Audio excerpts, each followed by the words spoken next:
tu as la présentation sur ton papier. Sinon, on peut l'afficher ici. Oui, ça tu peux le faire. Puis, mais je pense pas, j'ai juste la poche qui passe pas pour voir en bas. Dans le programme de formation, en 2 mots, puisque c'est pas juste une soirée isolée, on a fait une invitation pour aujourd'hui, mais notre idée c'est de faire sur une dizaine de soirées sur l'année une réflexion avec vous, si vous voulez continuer, avec d'autres, sur le système économique dans lequel on vit et les alternatives. Ça veut dire qu'aujourd'hui on va essayer de décrire ce que c'est le capitalisme, Henri, Houben et moi-même. On va y revenir tout de suite. Le mois prochain, on voudrait examiner ce qu'a été, dans nos pays en tout cas, la principale alternative, réussie ou pas réussie, ce sera le débat, mais en tout cas réellement existante, comme je disais dans le temps, au capitalisme, qui est la social-démocratie. Donc au XXe siècle, on a développé dans les pays d'Europe occidentale des systèmes économiques relativement affranchis du capitalisme.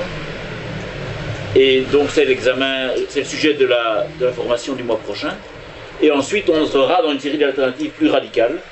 Et donc je vous l'ai dit dans le désordre parce que je ne les connais pas dans l'ordre, mais c'est l'alternative marxiste, l'écologie radicale, donc pas seulement de faire du capitalisme un peu plus vert, mais l'écologie radicale, l'anarchisme, la décroissance, enfin une série d'alternatives anciennes ou récentes au capitalisme, qui sont mises en débat par nous ou par d'autres. Il n'est pas nécessaire d'être fervent d'une chapelle ou d'une autre pour participer à l'ensemble du cycle de formation. L'idée, c'est d'essayer de savoir dans quel monde on vit, quelles alternatives ont été discutées, voire ont été appliquées. L'idée, c'est d'avoir en une dizaine de soirées sur l'année un tour des alternatives au capitalisme, mais on s'était dit, et alors j'en viens à la soirée d'aujourd'hui, avant de débattre d'alternatives possibles ou impossibles au capitalisme, essayons d'abord de savoir de quoi on parle. Et c'est l'objet de la soirée d'aujourd'hui. Et donc l'idée est de prendre quand même 2 heures pour comprendre sans juger, comme disait Lao Tzu. Donc essayer de savoir, sans porter un jugement aujourd'hui, de quoi s'agit-il quand on parle du capitalisme. Ça n'interdit pas que chacun ait des sentiments ou des idées, je suppose que c'est le cas d'Henri aussi, à ce sujet-là, mais on pense que c'est scientifiquement ou pédagogiquement raisonnable de commencer à essayer de comprendre ce que c'est le capitalisme avant de penser qu'on doive le critiquer ou lui chercher des alternatives. Pour faire ça, on a fait comme dans les séries télévisées où il y a dans le commissariat un bon flic et un mauvais flic. Ici on a pris un savant et un ahuri et on a tiré à pile ou face, et c'est moi qui ai reçu le rôle d'ahuri. Donc je vais, moi, essayer de répondre à quelques questions de base en très peu de phrases. Oui. Et je vous dis tout de suite les 4 questions qu'on vous propose de discussion. En essayant, on va essayer d'être court. C'est toujours difficile pour moi et c'est peut-être un peu difficile pour Henri aussi, mais on va essayer d'être court quand même. Parce que l'idée, c'est qu'après, il y a un peu de débat. Alors les 4 questions, je les présente comme ceci. Je les formule de manière volontairement un tout petit peu naïve. Le capitalisme, ça a commencé quand et ça a commencé où? Et donc, qu'est-ce que c'est, quoi, cette chose-là? La deuxième question, c'est pourquoi est-ce que le capital a besoin de s'accumuler? Qu'est-ce que c'est que cette histoire d'accumulation du capital? À quoi ça correspond? La troisième question, c'est est-ce que le capitalisme, c'est la même chose que l'économie de marché? Est-ce que c'est la même chose que l'industrie? Est-ce que ça a quelque chose à voir avec le travail salarié? Bon, comment ça s'inscrit dans tout ça? Et la quatrième question, comme dessert, c'est est-ce que nous sommes tous des capitalistes? Beaucoup de gens nous disent, dans le fond, on est tous capitalistes. Comment se positionner par rapport à cette question-là? Ok, donc première question, le capitalisme, c'est quoi? Ça a commencé quand? Si on essaie de donner une réponse extrêmement brève, et puis après, à chaque fois, Henri va nuancer, compléter, critiquer. Capital, c'est évidemment une quantité de richesse qui permet de produire de la richesse. Alors, une quantité combien? Si vous me permettez, on y reviendra après. Mais donc c'est une quantité importante de richesse qui permet de produire des richesses nouvelles. Le capitalisme, c'est celui qui les possède et qui les maîtrise. Le capitalisme, alors là c'est plus compliqué. Est-ce que c'est une société? Est-ce que c'est un système de production? Il y a en gros 2 manières de le décrire dans la littérature.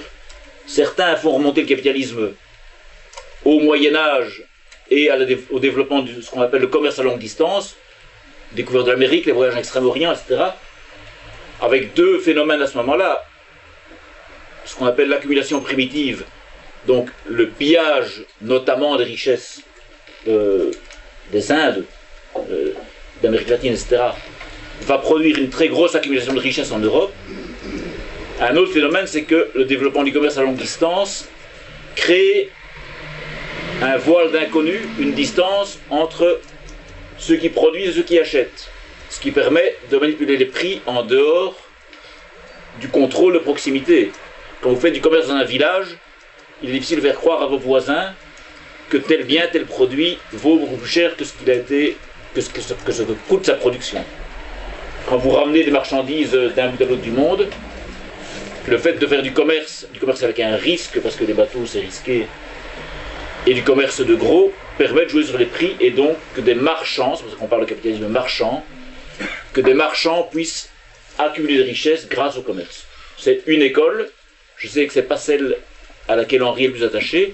L'autre école, et il en dira sans doute un mot tout de suite, c'est de parler du capitalisme à partir du moment où se généralise l'industrie, les rapports sociaux basés sur le travail salarié, la propriété privée, le moyen de production qui permettent de produire à beaucoup plus grande échelle. Ça veut dire que le capitalisme, il a 7 ou 8 siècles dans la version longue, 2 ou 3 dans la version courte, et ce qui est certain, c'est que il a à voir avec le fait que des individus, ou des familles, ou des groupes, vont maîtriser des moyens de transport, de commerce ou de production qui permettent d'accumuler. Donc voilà. Moi je préfère m'en tenir là, mais je suis sûr que Henri va compléter ça un peu plus longuement. Oui, donc normalement le terme de capitalisme, donc ça c'est quelque chose que j'ignorais avant de commencer la préparation de cette formation, c'est un terme qui est apparu officiellement au XVIIIe siècle pour décrire effectivement cette accumulation de richesses, de capital, d'avoir, d'actifs aux mains d'un certain nombre de personnes. En général d'ailleurs c'était d'abord une personne et puis on a généralisé cela à tout un système. Donc c'est pas un terme que le marxisme par exemple a inventé. C'est un terme qui existait, c'est un terme que justement il a repris, il a utilisé. En général d'ailleurs normalement, si les traductions sont assez bonnes, on a assez peu le terme de capitalisme en tant que tel dans les écrits de Marx et Engels. En général, il parle plutôt de mode de production capitaliste plutôt que de capitalisme. Néanmoins, comme l'a dit très bien Philippe, en réalité, si on veut bien définir aujourd'hui le terme de capitalisme, on va de toute façon beaucoup tirer chez Marx. Donc même ceux qui ne sont pas des marxistes affirmés, ils vont aller chercher en partie une définition chez Marx. Et donc on va reprendre soit cette définition assez première, qui est de dire effectivement on accumule des actifs, des avoirs pour s'enrichir, ou bien, comme il l'a très bien dit, effectivement c'est, moi personnellement, la définition que je préfère, c'est qu'effectivement c'est un système où des rapports sociaux particuliers de production se créent.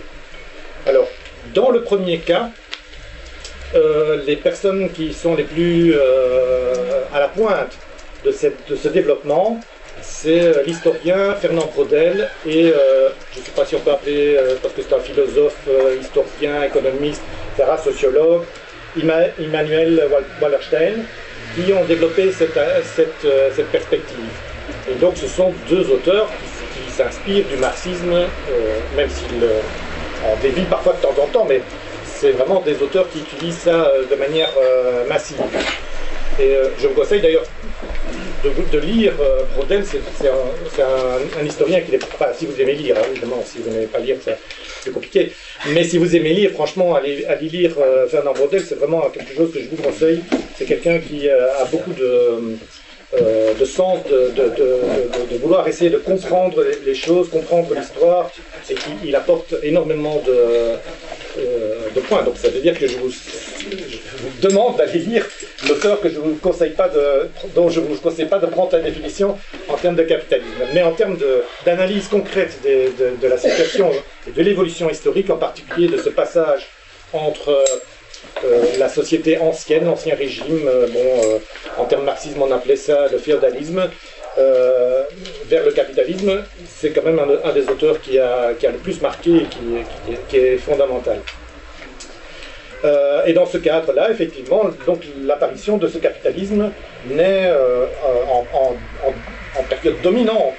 Donc c'est-à-dire qu'au moment où il prend sa domination, il le prend au moment où l'Europe commence à conquérir les mers, les hautes mers, pas simplement les mers autour de son continent, mais commence à conquérir le monde à travers la navigation mondiale et accumule de ce fait des richesses de plus en plus importantes, dont la plus célèbre évidemment c'est les richesses qui venaient d'Amérique latine, mais en réalité il faisait ça également des autres continents, hein. Donc l'Asie produisait déjà des richesses et ils ont été là vraiment presque exterminés des civilisations très anciennes et qui étaient très importantes pour l'histoire de l'humanité.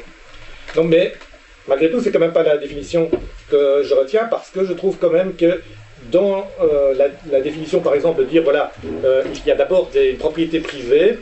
En réalité, le capitalisme va faire en sorte qu'il y a une propriété privée particulière.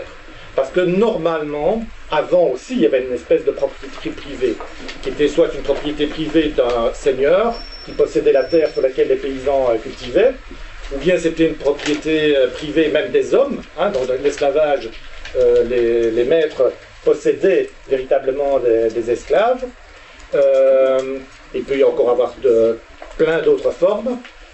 Mais dans le capitalisme, on a une forme de propriété particulière, c'est ce qu'on appelle une propriété exclusive. C'est-à-dire que les capitalistes vont avoir en exclusivité ce qui permet, donc ce soit les entreprises, les usines, etc., ce qui permet de produire. Et donc ils vont mettre les autres personnes dans une situation difficile. Le paysan qui produit soit pour un seigneur, soit pour un État, il est sur la terre. Donc si jamais il y a un problème, en principe, il peut s'approvisionner à partir des produits de sa terre. Mais si la propriété est exclusive et que donc les gens sont dépossédés de la possibilité d'avoir les outils qui permettent de vivre, alors ils sont à la rue. Et donc ils sont obligés d'aller s'engager comme salariés vis-à-vis d'un capitaliste, un type qui donc détient ses moyens de production, qui sert comme capitaliste et qui va donc les engager et qui va les payer en échange d'un salaire. Et donc ça c'est la forme particulière même de ce capitalisme. Et donc puisque j'ai plus que 2 minutes, je vais dire 2 mots. J'avais dit qu'il y a 1 minute. Alors j'ai plus qu'une minute, voilà. Donc cette forme-là, elle a existé depuis assez longtemps. Si vous lisez par exemple, donc il y a peut-être des gens qui sont des férus d'histoire et qui lisent par exemple Xénophon, et Xénophon a fait un texte qui explique comment est-ce que le travail était organisé dans l'Attique, donc c'est-à-dire dans la région d'Athènes au IVe siècle avant Jésus-Christ. Et donc il y a toute une série de formes, et là-dedans il y a effectivement des ouvriers qui sont engagés contre un salaire, etc. Donc ça veut dire qu'à ce moment-là, il existait déjà des formes de capitalisme. Mais ce n'est pas ça le capitalisme en tant que tel. Ça, c'est simplement des formes qui apparaissent, évidemment, à un moment donné, et qui ne se développent pas parce que le contexte ne se prête pas à ça. Mais il devient véritablement dominant lorsque c'est toute la structure qui va passer fondamentalement sur base de ce système-là. Et donc, la première chose qui va devoir se passer, c'est effectivement que, normalement, le système qui existait avant est un système agricole. Donc, les gens sont essentiellement des paysans, et ces paysans vont être chassés des terres. Et donc, le système pour chasser les terres va être utilisé à partir du XVIe siècle en Angleterre, avec plusieurs phases, qui va permettre à ce moment-là qu'il va y avoir une population importante qui va se retrouver sans possibilité de survivre et qui vont progressivement être engagés dans une industrie naissante. Et donc ça, c'est une condition qui va apparaître, j'ai fini, non, qui va apparaître en Angleterre une première fois, et c'est là que ça va naître véritablement avec ce processus-là.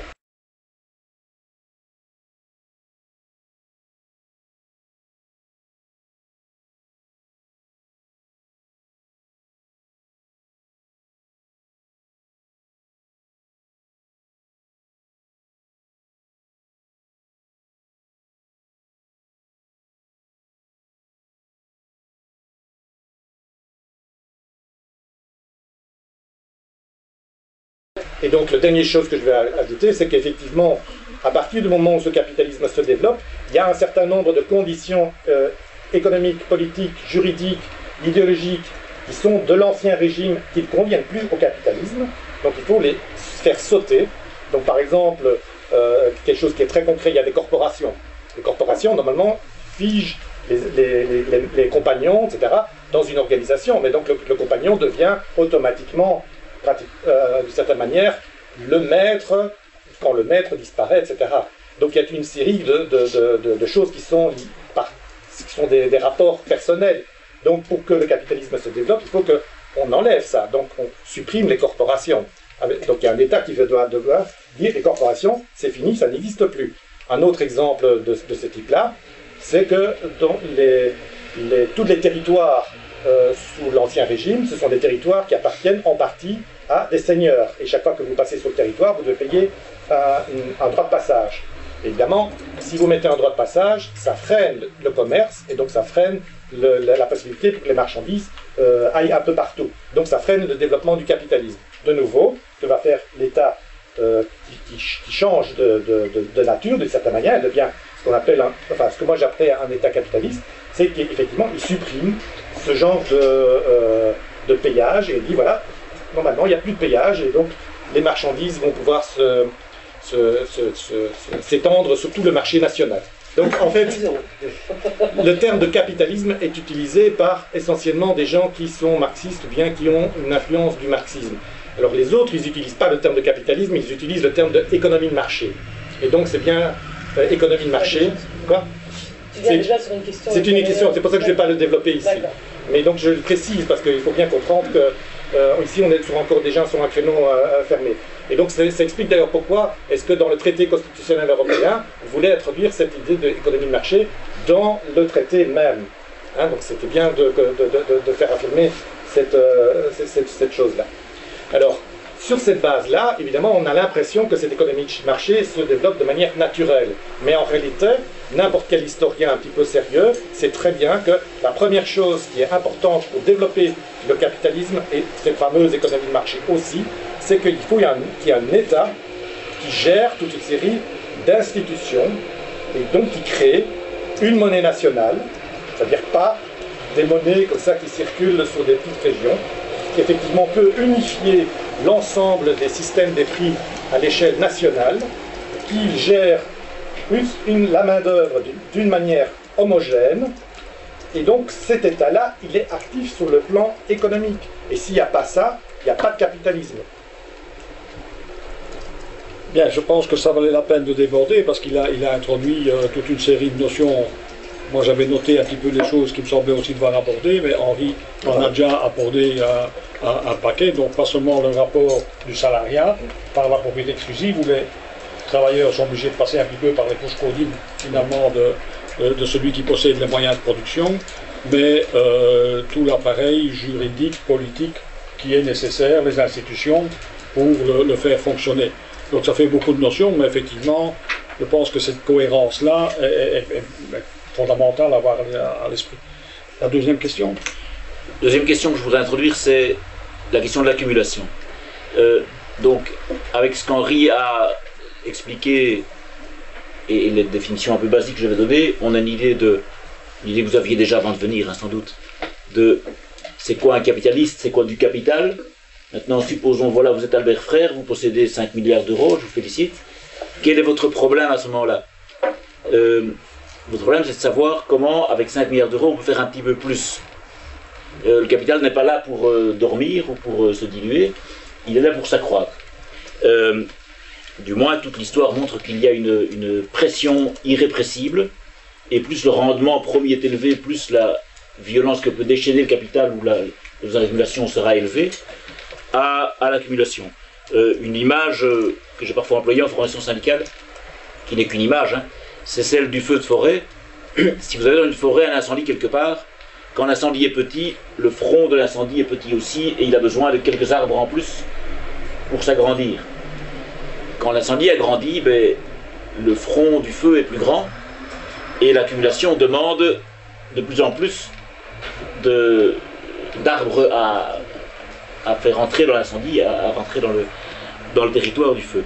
Le capital a l'accumulation du capital a quelque chose qui ressemble à ça, qui est que plus il y a un stock de capital, si vous avez non pas 1 million d'euros mais 10 millions, non pas 10 millions mais 100 millions d'euros, plus vous avez besoin de prélever de la richesse dans votre environnement, comme l'incendie va prélever des arbres dans la forêt, pour continuer à accumuler du capital à un rythme acceptable.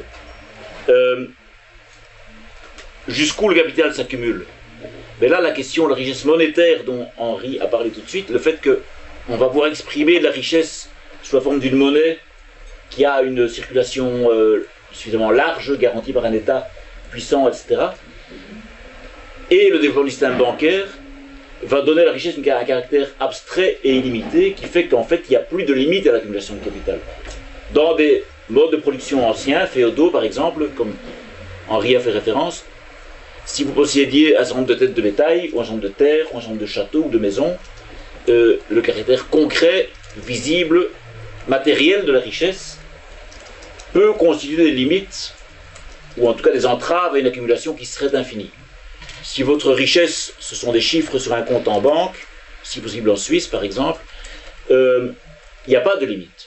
Le caractère abstrait et illimité fait que l'accumulation du capital ne connaît pas de limite naturelle, et la concurrence entre les capitalistes fait que c'est celui qui va accumuler du capital à un rythme acceptable qui va être un bon capitaliste dans le système.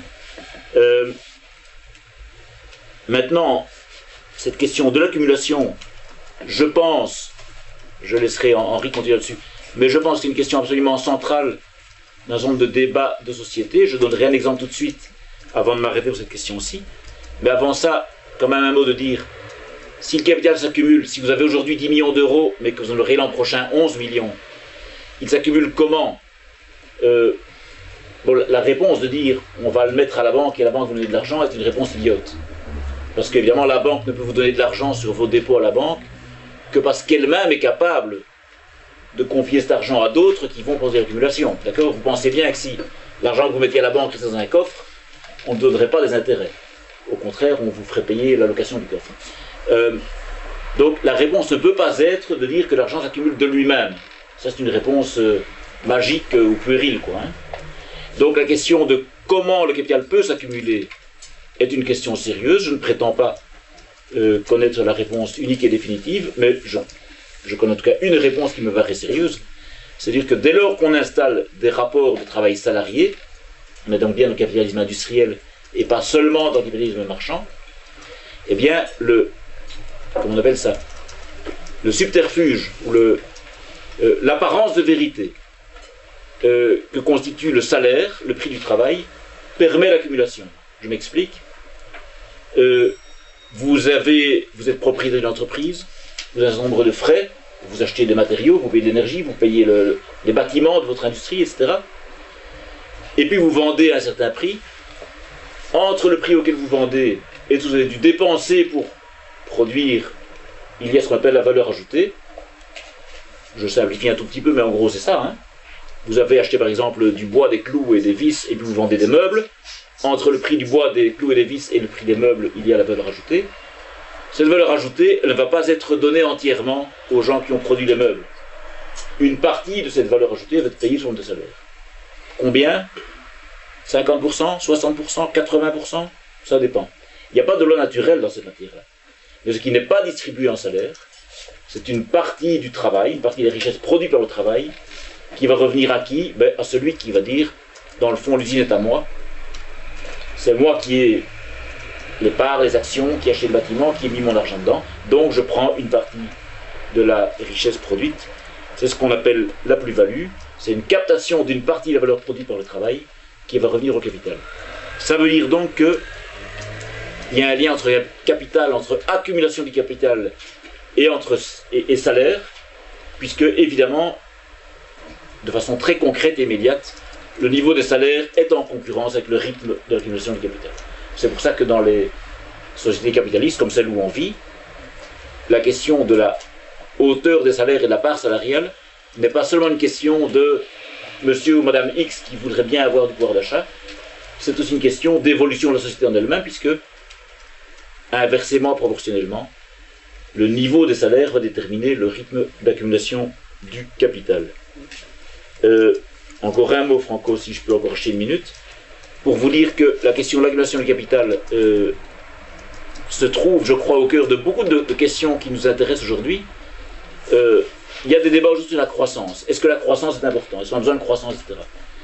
Mais si on réfléchit un peu à la raison d'être de la croissance dans nos économies, pourquoi est-ce que nos économies, je ne sais pas si vous avez déjà posé cette question-là, pourquoi les économies ont besoin de croissance?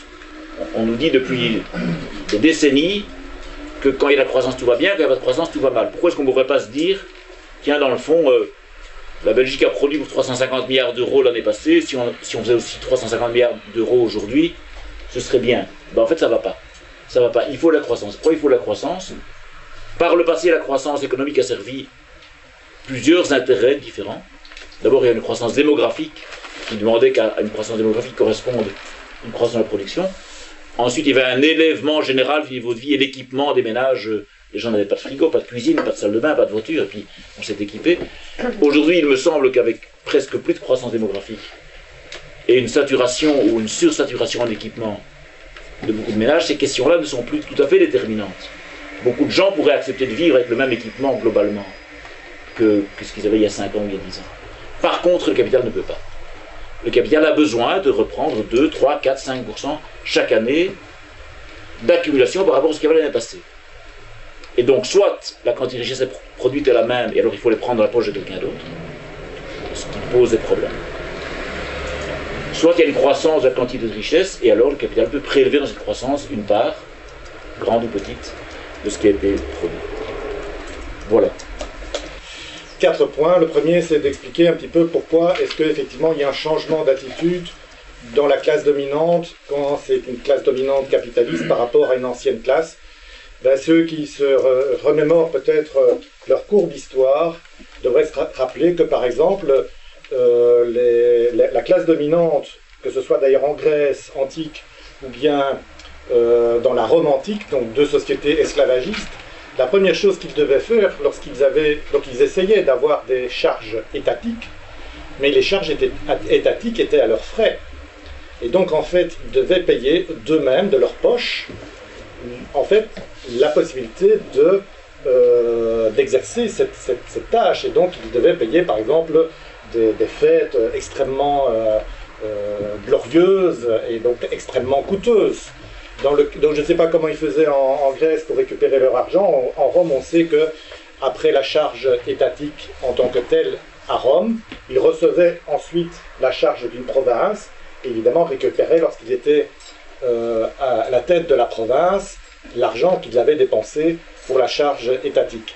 Mais donc ça c'est quelque chose qui est impensable pour le capitalisme, parce que dépenser comme ça des richesses à des activités de luxe d'une certaine manière, pour essayer d'attirer la clientèle, pour essayer d'attacher les personnes les unes aux autres, mais d'abord à soi, ça c'est quelque chose qui n'est pas du tout dans l'optique du capitalisme. L'optique du capitalisme, c'est effectivement d'accumuler, et donc en général, on a évidemment des capitalistes qui sont très dépensiers, vous en connaissez certainement, mais il y en a d'autres qui sont par contre très, qu'on appelle ça, une des spécialités que j'ai développées, c'est justement l'étude des secteurs.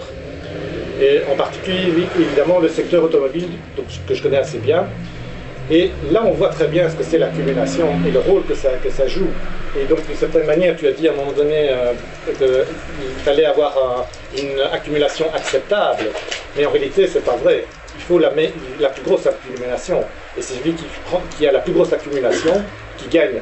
Et, je vais refaire un petit parallèle, parce que souvent, nous, on dit, pour critiquer le capitalisme, en disant qu'ils essayent de faire le profit le plus élevé possible, le maximum de profit. Mais en réalité, c'est pas ça. C'est vraiment essayer d'avoir l'accumulation la plus forte.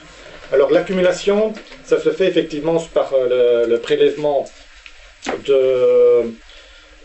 d'un surplus, on va commencer par dire comme ça, un surplus qui est fait sur la base économique, qui est donc soit réinvesti, soit qui est distribué sous forme de dividendes aux actionnaires. Hein, parce que d'habitude, la plupart des grosses sociétés sont maintenant sous forme de sociétés anonymes qui ont des actionnaires. Le fait de rémunérer des actionnaires ne veut pas dire qu'on ne fait pas d'accumulation, parce que, par exemple, le système américain est basé justement sur ce système où on rémunère assez fortement les actionnaires, mais lorsqu'on a besoin de capital, on va chercher chez ces mêmes actionnaires le capital nécessaire pour redévelopper la firme.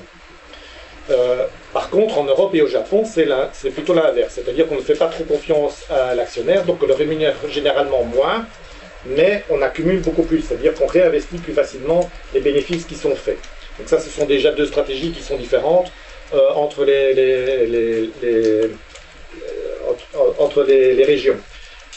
Mais au niveau d'un secteur, pour revenir à ça, il est clair que c'est celui qui accumule le plus qui va déterminer pratiquement toute l'orientation du secteur.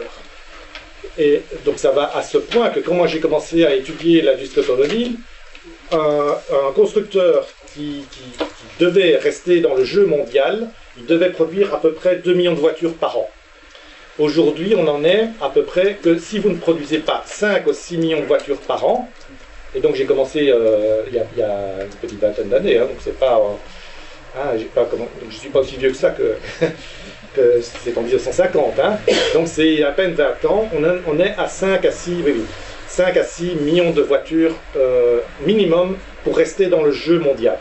Donc ça veut dire qu'il est clair qu'on n'est plus un jeu où il y a une vingtaine de constructeurs dans le monde, on est un jeu où il ne va plus en rester 10 et peut-être même que 5. Donc c'est-à-dire que l'accumulation va faire une concurrence énorme entre les différentes entreprises, qui est une concurrence parfois d'une absurdité totale, où chaque constructeur va installer les usines nécessaires pour produire, mais si on additionne toutes les usines et leurs capacités, on va dépasser très largement toutes les perspectives d'absorption de la demande solvable, et donc on va se retrouver avec des surcapacités extraordinaires. Mais c'est indispensable, donc c'est impossible. Donc même celui qui ne veut pas jouer le jeu, il est obligé parce que la concurrence va faire en sorte que, effectivement, s'il ne le fait pas, il est mort tout de suite. Il disparaît tout de suite. Je ne vais pas aborder, puisque je n'ai pas grand-chose, encore plus de temps, la question du surplus. Donc ça, je peux revenir pour expliquer peut-être un peu plus en détail à un moment donné, mais la question de la décroissance, je voudrais dire deux choses là-dessus. Donc, ça va quand même me remettre là-dessus. Donc, primo, je pense que le capitalisme, sur ce plan-là, moi je trouve qu'il a 2 points positifs, néanmoins, hein, par rapport à l'histoire. Hein. Donc il faut bien comprendre, nous sommes avec des sociétés où il y a des classes dominantes, mais des classes dominantes qui accumulent du luxe, etc. Donc le capitalisme sort de cela. Donc ça c'est un point positif. Et donc dans ce cadre-là, il va effectivement avoir 2 points qui vont être importants au niveau de la planète. C'est qu'ils vont développer effectivement les richesses, y compris de biens matériels, parce que donc il y a toute une série de biens matériels qui ont été créés grâce à ce système-là, et dont on en profite ici d'une certaine manière. Donc ça c'est un point que je pense positif, parce que effectivement la situation des anciens régimes, c'est que s'il y avait une calamité naturelle, c'était la catastrophe, donc les gens mouraient de faim. Donc aujourd'hui, on a normalement les capacités, même s'il y a encore des gens qui meurent de faim, mais on a les capacités techniques de pratiquement empêcher que tout le monde meure de faim. Enfin, c'est pas bien dire, parce que ça veut dire que tout le monde... Mais on a les capacités que plus personne ne crève de faim, que plus personne ne soit en problème de logement, etc. Donc le capitalisme a permis qu'on a cette capacité-là. Il ne le fait pas parce qu'il a d'autres objectifs, hein, mais on a la capacité de faire. Et donc ça, c'est un avantage que le capitalisme permet. Deuxième chose, c'est qu'il a mis en contact tous les points du globe. Et donc ça aussi, ça permet à développer beaucoup et de surmonter beaucoup de difficultés. Parce qu'une des grandes difficultés dans l'Ancien Régime, c'est que les régions, donc s'il y avait une famine, une mauvaise culture de blé dans une région, avant que la région à côté, qui éventuellement n'était pas touchée, puisse acheminer le blé pour compenser la perte de récolte dans la première région, ça pouvait prendre un certain temps, et donc il y avait des morts qui ont occasionné. Donc ici, on a pratiquement un système qui peut permettre d'abord de connaître tout, et de pouvoir effectivement faire des acheminements assez rapidement. Il y a juste quelques points extrêmement difficiles à atteindre, qui sont encore qui échappent éventuellement à notre intervention, mais sinon on pourrait le faire. Donc ça, ce sont des points positifs. Et à côté de ça, évidemment, il y a tous les points négatifs, dont je pense que Philippe en a dit une série, mais il y en a une flopée. Hein. Donc je pense que là-dessus, je ne vais pas encore le développer. La seule chose que je vais encore dire, si je peux,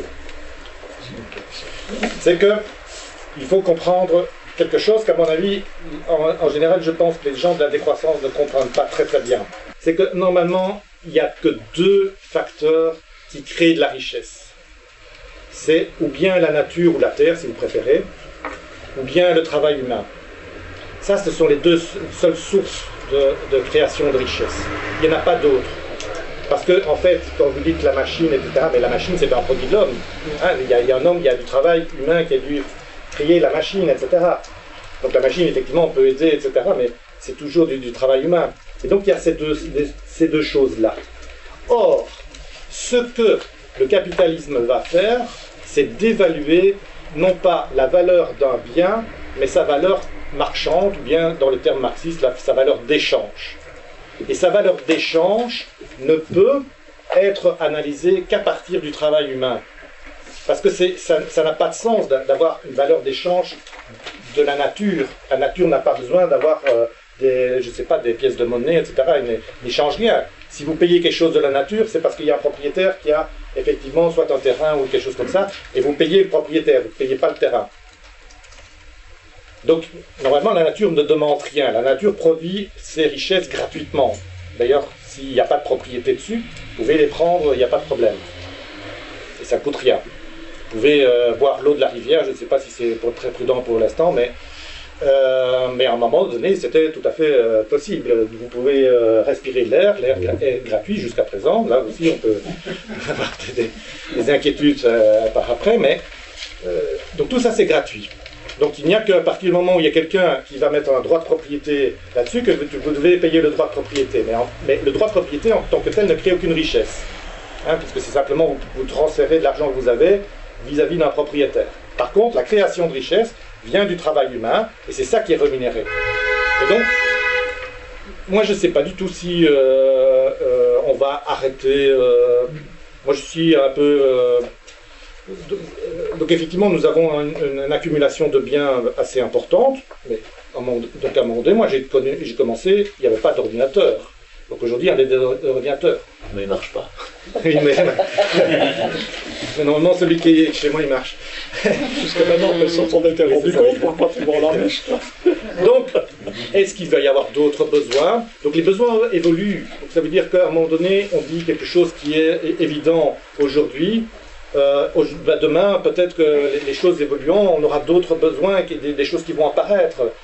Donc là-dessus, je sais pas trop. Ce qui est clair, c'est que, je termine par là, c'est que le capitalisme est fondé essentiellement à cause de son accumulation, donc à cause fondamentalement de cette accumulation, de cette recherche permanente de cette accumulation, sur l'épuisement à la fois de la nature et des êtres humains. J'ai un petit souci, je pense, dans cette question sur l'accumulation. Il me semble qu'il y a un angle mort.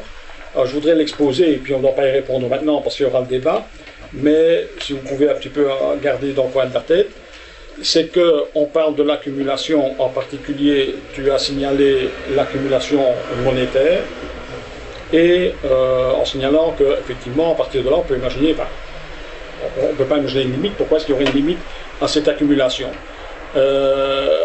Cependant, si on reprend juste le petit cycle que tu as expliqué clairement, il y a une valeur ajoutée, mais on ne paye pas les salariés pour la totalité. Voilà. Donc, le capitaliste, celui qui a dirigé cette opération, se réserve un bénéfice. Cependant, toute la marchandise est achetée. Ça ne cumule pas. C'est-à-dire qu'avec les consommateurs doivent bien acheter le tout. Et donc, pour l'acheter, ils doivent aussi s'endetter de la somme qu'ils n'ont pas reçue. Et donc, à chaque fois qu'on a une accumulation monétaire, on a un endettement parallèle qui se fait. Et donc, on peut imaginer, donc on ne peut pas voir l'accumulation monétaire comme, au niveau de la société, un enrichissement, parce qu'il y a une accumulation de dettes en parallèle. Et que si, effectivement, on a des difficultés d'imaginer une limite, pourquoi y aurait-il une limite à l'accumulation monétaire? Je comprends la question. D'un autre côté, je peux très bien voir qu'il peut y avoir une limite à l'endettement. À un moment donné, il devient plus supportable. Voilà. Mais donc, je dirais, le système peut coincer pas par, pas par limite de l'accumulation, mais par limite de l'endettement. Donc, je pense qu'on peut pas, c'est impossible, disons, d'aborder la question de l'accumulation sans aborder son pendant et son image qui est l'accumulation de l'endettement. Mais on pourrait y revenir peut-être après. Oui. Donc la question suivante, c'était de faire le lien entre le capitalisme, marché, industrie, travail salarié. Je vais le faire de façon, parce que je crois qu'on est en train de déborder du temps, un peu à la hache, en disant, est-ce que le capitalisme c'est la même chose que le marché? Est-ce que c'est la même chose que l'industrie? Est-ce que c'est la même chose que le travail salarié? Avec chaque fois la même réponse en disant, chaque fois non, mais chaque fois le capitalisme utilise ou développe cette notion. Donc des marchés, il y en avait de tout temps, évidemment. Y compris il y a des millénaires, et y compris des siècles. Donc des sociétés avec des marchés, avec des pratiques de marché, et avec des lois du marché, si on veut parler comme ça. Il est clair qu'il y a 1000 ans, quand la récolte était moins bonne, sans doute que le blé était plus cher. Donc ça, il n'y a pas eu besoin d'inventer le capitalisme pour ça. Une société avec marché, il y en a toujours eu. Maintenant, une société de marché, une société dans laquelle tout est déterminé par les intérêts du marché, ça c'est ce que produit, je crois, le capitalisme. C'est-à-dire que le capitalisme utilise la logique du marché, il veut l'étendre le plus loin possible, mais on peut imaginer une société non capitaliste avec des marchés. Ou, pour le dire autrement, on peut imaginer des logiques de marché et des pratiques de marché dans des sociétés en des siècles ou dans des continents qui étaient non capitalistes. Quand je dis que le capitalisme veut pousser la logique de marché le plus loin possible, il n'a pas inventé le marché mais il l'utilise. Un exemple simple pour s'apercevoir de cela, c'est que je reprends mon exemple du feu de forêt, dans la soif de croissance du capital, eh bien, il y a des frontières géographiques qui sont déplacées. Quand le mur de Berlin tombe, un grand espace s'ouvre à l'accumulation du capital, mais il y a des frontières sectorielles aussi, qui font l'objet de la pression du marché, la privatisation des services publics. L'explication principale qu'on peut donner, selon moi, c'est le fait que des grands espaces d'activité humaine, le soin à personne, l'enseignement, la fabrique d'un certain nombre de biens sous régie publique jusque naguère, ou l'électricité, ou que sais-je, les trains, la poste, tout ça c'est des secteurs d'activité qui échappaient à la logique du marché, et donc la privatisation, elle permet au capital de s'étendre en introduisant la logique du marché là où elle n'était pas. Donc, le capitalisme, c'est pas le marché, le capitalisme se sert du marché et l'étend. L'industrie, est-ce que l'industrie est synonyme de capitalisme? Je pense que non. Je pense qu'on peut très facilement trouver des exemples nombreux d'industries non capitalistes. Tu as parlé de Peugeot, mais si on parlait de Renault, juste il n'y a pas tellement longtemps, Renault est une entreprise sous régie publique. C'est donc une entreprise qui était non capitaliste, il n'y avait pas de capital, il n'y avait pas d'actionnaire, il n'y avait pas d'accumulation de capital, mais on produisait des voitures qui roulaient à peu près aussi bien ou aussi mal que les autres. Et c'était de l'industrie, pas plus, pas moins que chez Toyota, quoi. De nouveau ici, le capitalisme utilise l'industrie et la puissance du capital fait que si vous avez 1 milliard d'euros, vous avez des chances de pouvoir installer une usine de production de voitures plus productive, plus efficace, plus grande, et donc dominante en fin de compte, face à celui qui aurait seulement 1 million d'euros et qui voudrait faire des voitures artisanales. Finalement, travail salarié, est-ce que le capitalisme égale travail salarié? Je pense que non. Je pense qu'on peut donner de multiples exemples de travail subordonné dans le cadre d'un contrat et qui n'est pas capitaliste. Si vous êtes enseignant ou membre de la fonction publique, vous travaillez pour un syndicat ou que sais-je, vous travaillez. Vous avez peut-être un patron, un directeur, vous avez un salaire, ou on peut l'appeler autrement, mais ça revient à peu près au même, et je prétends moi que vous n'êtes pas dans l'accumulation du capital. Ça ne veut pas dire, mais on va y revenir par après, que votre vie est exempte d'influence capitaliste. Mais votre travail n'est pas un travail capitaliste.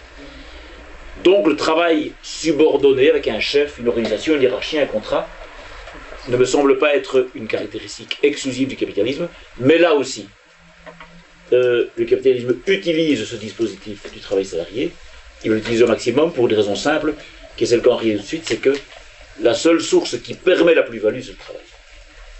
Le travail d'autrui, évidemment, pas le sien. C'est la vieille blague quand vous rencontrez quelqu'un qui dit j'ai fait ma fortune grâce au travail. Vous vous demandez oui, mais le travail de qui?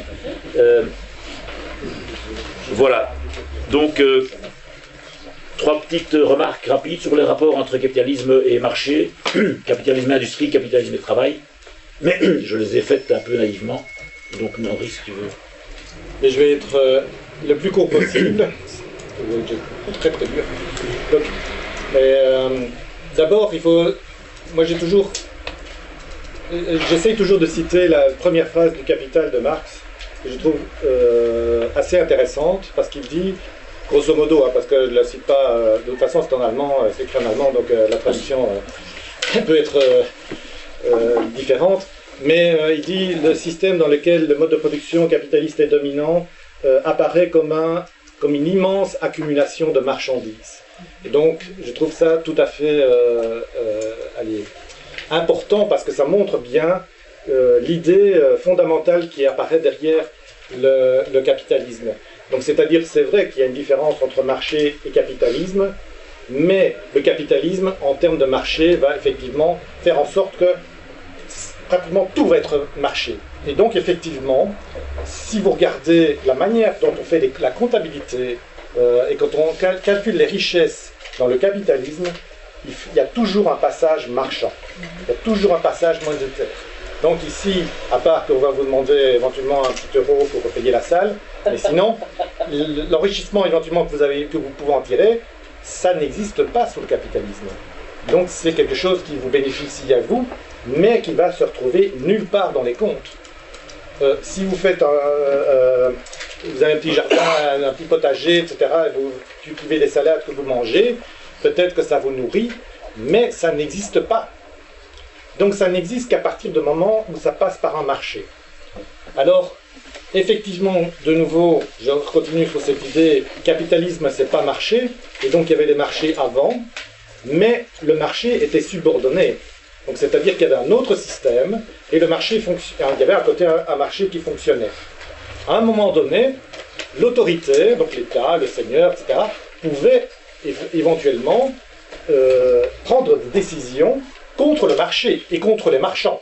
Donc il y a eu énormément de décisions qui ont été prises par les États, quand ils considéraient que les marchands avaient trop de pouvoir. Qu'est-ce qu'ils faisaient? Ils confisquaient carrément leurs biens. Donc on ne voit pas très bien aujourd'hui, pour l'instant, en tout cas, un État qui vient dire à Albert Frère, écoutez, on trouve que vous avez trop d'argent, on va vous confisquer votre bien immédiatement. On appellerait ça un autre système, hein, mais pas un système capitaliste. Mais ça existait. Donc l'exemple, je pense que vous devez connaître le mieux, c'est celui des Templiers avec Philippe le Bel. Philippe le Bel considérait que les Templiers avaient une richesse beaucoup trop importante. Qu'est-ce qu'il a fait? Il a accusé les Templiers d'être des hérétiques, etc. Et il a confisqué tous leurs biens et les a ramassés. Le marché était subordonné dans le cadre des anciens systèmes. Donc aujourd'hui, on ne peut pas retourner à un système pareil. Donc c'est-à-dire que à partir du moment où le capitalisme s'est développé, en fait, il n'y a plus d'entrave au marché. C'est-à-dire qu'on laisse libérer le marché, et donc si vous développez le marché, automatiquement, aujourd'hui, ça va entraîner le développement du capitalisme. Donc, avant, on pouvait développer le marché, hein, dans les autres systèmes, mais il y a un autre système qui est à côté, qui fonctionne autrement. Donc il y a un système étatique, féodal, seigneurial, etc., qui prélève et qui à un moment donné dit ce marchand-là il me déplaît, ou bien il a trop de pouvoir, je le supprime. Ça c'est une manière de fonctionner qui empêchait d'ailleurs que le marché devienne trop important et prenne trop de place dans l'économie. Mais aujourd'hui, comme on a libéré ces forces-là, ça veut dire que le marché il fonctionne en plein. Et ça c'est bien le système dans lequel le capitalisme fonctionne. Donc on ne peut plus aujourd'hui dire on va retourner au marché, parce qu'effectivement ce marché-là va réengendrer le développement du capitalisme. Ça c'est donc la dernière chose que je vais dire sur ce thème-là. Et donc je voulais justement répondre à la question que Franco posait, pour lui dire qu'en réalité, il confond quelque chose. Alors, je vais essayer de l'expliquer le plus simplement possible. Je devrais peut-être répondre aussi. Non, tu dis qu'effectivement, voilà, il y a un surplus qui est créé. Hein, donc normalement, on crée un surplus qu'on va mettre sur le marché. Alors effectivement, comme les gens n'ont pas encore vu les revenus du marché, puisque la production est sur le marché, il faut à un moment donné que les banques prêtent l'argent nécessaire pour que les gens achètent l'équivalent de ce surplus, hein, puisque les revenus ne sont pas encore créés. Hein, donc ils doivent attendre le fait que le marché... pardon ? Du produit pour 100, avec un surplus de 10. Donc le capitaliste paye, mettons, 50 pour les salariés, donc les salariés peuvent payer les 50. Mais le capitaliste qui a avancé, mettons, 40, il peut payer les 40 qu'il a avancés puisque c'est son propre argent. Mais il ne sait pas payer les 10 de surplus, puisqu'il normalement, il n'a pas encore vendu son produit, donc il n'a pas encore reçu les 10. Donc, qu'est-ce que la banque va faire? Elle va lui prêter les 10. Pour qu'à un moment donné, il achète ses 10, hein, et que donc il réalise son pur surplus, mais à ce moment-là, il va recevoir son argent en retour, et donc il va pouvoir rembourser sa banque. Donc, en fait, le problème que tu poses est un problème de court terme. C'est-à-dire que c'est un mécanisme Les consommateurs, il leur faut 100. Il n'est pas de court terme. Le produit vaut 100. Le produit vaut 100, mais donc les 50... Le salarié, si on lui donne 50... Il se consomme 50. Où il trouve les 50? Parce que le salaire de capitaliste lui donne les 50.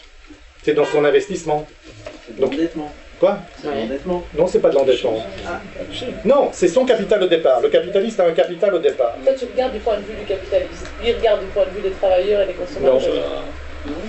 Le capitaliste, au départ, il a 90. Il dépense 40, par exemple, en biens de production, et il dépense 50 en salaire.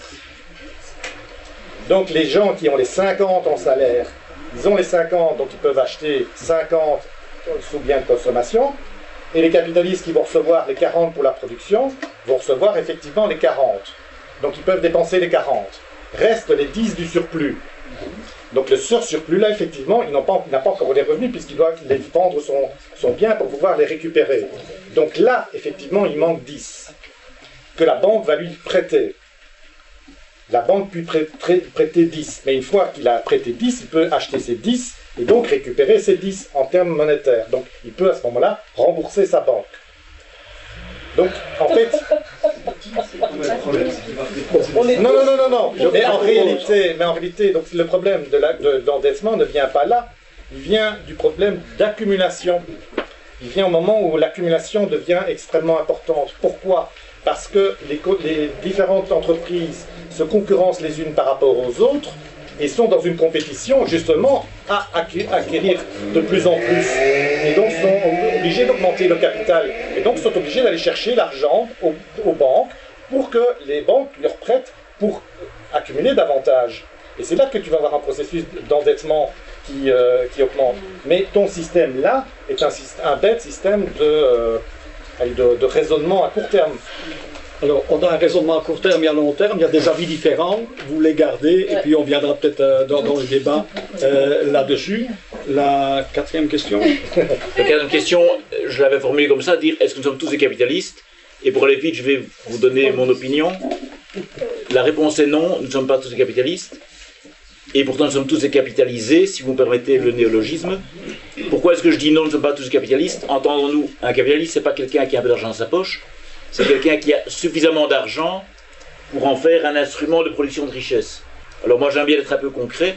Supposons que vous possédiez 200 000 euros de richesse libre, c'est-à-dire pas votre maison, parce que votre maison, si vous la vendez, vous dormez dans la rue, et pas votre frigo ou vos chaussures, mais vous avez 200 000 euros qui ne servent à rien. Je vous félicite. Est-ce que vous êtes un capitaliste? Ben, je ne sais pas. Supposons qu'avec ces 200 000 euros, vous puissiez, sans risque excessif, accumuler 3% de richesse au-dessus de l'inflation. Parce que si c'est en dessous de l'inflation, en fait, vous ne faites que compenser la perte de valeur de votre capital. 3% sur l'inflation, c'est pas mal, hein. Aucun compte en banque ne donne ça hein, aujourd'hui. Eh bien, 3% sur 200 000 euros, ça vous ferait 500 euros par mois. Alors ma question c'est, est-ce qu'on peut vivre avec 500 euros par mois? Je pense que non. Et donc celui qui aurait 200 000 euros n'aurait même pas de quoi assurer sa propre subsistance à lui tout seul. Je ne parle pas de vivre sur un grand pied ou de nourrir une famille. Et donc je prends ça comme exemple pour dire que on peut parler de capitalisme pour quelqu'un qui possède une grande quantité de richesse monétaire non affectée. Si vous habitez une maison qui vaut beaucoup d'argent, c'est très bien, mais vous n'avez pas en fabriquer de l'argent. Et donc quand on nous dit, quand Renders nous dit, oui mais la classe moyenne dans le fond, vous êtes tous des capitalistes parce que vous êtes tous bien quelques milliers d'euros sur un compte en banque, eh bien je pense que c'est de la propagande, de l'intoxication, et je pense que en dessous, je vais dire un chiffre comme ça, mais on ne va pas faire des comptes d'apothicaire, mais je pense qu'en dessous d'1 million d'euros de disponibles, on peut être des épargnants, à condition de ne pas être trop endetté par ailleurs, hein. On n'est pas pour autant des capitalistes. Et donc faisons bien la différence entre la propriété d'usage et la propriété lucrative. Si vous avez de l'argent qui vous sert à vivre, y compris de l'épargne, parce que peut-être vous avez mis de l'argent de côté parce que vous comptez acheter une maison, ou changer de voiture, ou je ne sais pas quoi, on est dans l'ordre de la propriété d'usage. Vous avez quelque chose qui vous sert, comme votre chaussure ou votre voiture, vous sert à quelque chose. La propriété lucrative, la propriété qui permet de produire un revenu, c'est autre chose. Et donc je me permets moi, mais vous me contredirez j'espère, de dire que si on ne parle pas en millions d'euros, on peut être des épargnants, petits ou moyens, on n'est pas pour autant des capitalistes. Deuxième partie de ma réflexion, le fait de ne pas être des capitalistes ne nous rend pas indemnes du système de production capitaliste dans lequel nous vivons. C'est pour ça que je prends cette formule de dire nous sommes néanmoins des capitalisés. Je veux dire par là que il y a quelques mois, on a eu ici Christian Hansberger, un philosophe, qui était venu nous proposer son utopie en disant « Chacun devrait pouvoir choisir de vivre une vie capitaliste ou non capitaliste à son gré. » Et l'idéal qu'il développait était de dire « Eh bien, il faudrait une espèce de biodiversité dans la société. Si vous avez envie d'avoir une journée capitaliste, vous aurez une journée capitaliste, mais peut-être demain, vous préférez une journée non capitaliste. » Et c'est le bonheur ou l'idéal résiderait dans la faculté de choisir de vie capitaliste ou capitaliste. Je n'y crois pas. Je pense que nous sommes profondément marqués par les valeurs, par les pratiques et par les conséquences matérielles de la société capitaliste dans laquelle nous vivons. Un petit exemple de ça, il y a un sociologue américain, Richard Sennett, qui a écrit un bouquin il y a quelques années, qui s'appelle « Un travail sans qualité », et qui est assez éclairant sur la manière dont les valeurs morales qui président au travail dans le capitalisme d'aujourd'hui marquent la morale des citoyens, des pères de famille, des mères de famille, etc. Si vous avez un travail où tous les jours on vous dit c'est chacun pour soi, c'est le court terme, c'est celui qui gagne prend tout, etc., etc. Après vous rentrez à la maison et vous dites à vos enfants étudie, l'effort paye, sois loyal, fais attention. Mais en fait il y a une dissonance complète entre la morale dominante, les valeurs de la société dans laquelle vous êtes, et puis ce que vous essayez de faire croire dans vos cercles familial. C'est un petit exemple, mais pour dire que je pense que le capitalisme dont on parle depuis 1 heure maintenant, et qu'il y a cette propension qu'on a largement commentée à vouloir envahir tous les territoires et tous les secteurs d'activité humaine, jusqu'à la rencontre amoureuse est devenue un marché aussi, eh bien, il transforme les gens. Donc je pense qu'on est aujourd'hui dans une soirée pour comprendre et pas encore pour critiquer ou pour retrouver l'alternative. Mais je pense que c'est important de voir que, à moins vraiment d'être dans Into the Wild, vous voyez, d'aller vivre dans une cabane dans la forêt, mais sinon, je pense que c'est extrêmement difficile de vouloir échapper aux conséquences du capitalisme, même quand on ne possède pas de capital. D'où ma réflexion. Nous ne sommes pas des capitalistes, mais nous sommes des capitalisés. Voilà, je ne sais pas si tu veux. Pour une fois, je vais être, je pense, court. Parce qu'effectivement, parce que, de fait, j'avais en fait pris juste un tableau pour expliquer ça. Donc, effectivement, je suis absolument d'accord. C'est pas parce qu'on a quelques actions qu'on est un capitaliste. Et donc, je prends la situation aux États-Unis, qui, à mon avis, est la plus développée de ce point de vue-là. Donc, en Europe, la situation est encore moins favorable au terme de possession d'actions de la part des gens. Mais donc, aux États-Unis, officiellement, donc l'avantage c'est qu'on a des chiffres assez concrets, et à mon avis assez exacts. 1% de la population, le plus riche, possède à peu près la moitié des actions en bourse. Donc, c'est-à-dire 1% à 50% des actions en bourse, c'est-à-dire des parts de capital. Les 4% qui suivent ont 30%. Donc ça veut dire déjà que 5% à 80% de toutes les actions en bourse. Les 5% qui suivent ont 10% et les 90%, ils ont grosso modo une dizaine de pourcents de toutes les actions. Et à mon avis d'ailleurs, aux États-Unis, ils l'ont essentiellement à travers des fonds de pension. Donc c'est même pas eux qui gèrent la gestion de ces actions-là, ce sont des fonds qui souvent sont dans les mains soit de banques ou de sociétés privées qui gèrent ces actions-là en leur nom. Donc voilà la situation.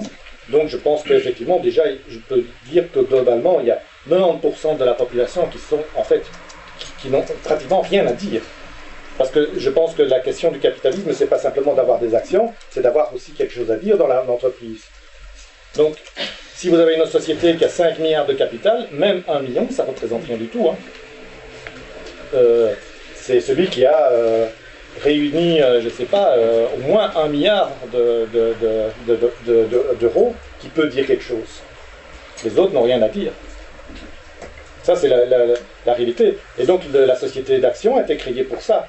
C'est-à-dire de pouvoir permettre justement un phénomène d'accumulation. C'est-à-dire qu'avec un capital moindre, un capitaliste peut en fait engendrer une croissance plus forte de l'entreprise parce qu'il accumule des capitaux qui ne viennent pas de lui-même. Ça, c'est le but de la société anonyme. Donc c'est logique qu'effectivement, à un moment donné, il y a des gens qui vont venir mettre de l'argent supplémentaire, alors que, néanmoins, ce capitaliste-là conserve totalement le contrôle sur son entreprise. C'est surprenant, mais j'ai fini. Hein. Les bras m'en tombent. Oui. Donc, là, on va commencer la série un petit peu, soit des questions, soit des interventions, tout simplement. Hein, c'est selon ce que vous souhaitez. Comme il y a pas mal de monde, essayez d'aller à l'essentiel, d'être assez concis, si possible, et aussi de rester centré sur l'objet de la soirée. Donc, l'objet de la soirée n'est pas aujourd'hui, en tout cas, la critique du capitalisme ou les alternatives, comment est-ce qu'on pourrait faire autrement. On aura une série de séances dans les prochains mois. C'est vraiment essayer d'affiner la compréhension de ce qu'est le capitalisme. Donc, soit s'il y a des choses qui ne sont pas claires, poser des questions, on essaye d'y répondre, soit vous donner votre point de vue, mais vraiment sur le sujet, parce que si on part sur les alternatives, on va prendre tout le temps là-dessus et on va rater un petit peu l'objet de la soirée.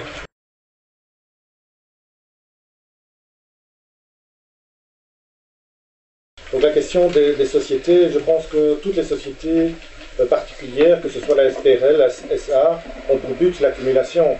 Donc là-dessus, il n'y a pas beaucoup de différence. De fait, je pense que si tu veux être coté en bourse, tu dois avoir une société anonyme. Parce que normalement, une société SPRL, je ne connais pas, je ne suis pas un juriste très affiné, donc peut-être qu'il y aura une meilleure réponse de ce point de vue-là chez eux. Mais normalement, c'est une société avec des gens bien définis. Tandis que la société anonyme, c'est justement anonyme. Donc ça veut dire que c'est non défini, donc tu le mets en bourse et tu ne sais pas éventuellement qui ajoute du capital. Tandis que dans la SPRL, en principe, tu sais plus ou moins qui ajoute du capital, et en général, c'est une forme moindre d'accumulation.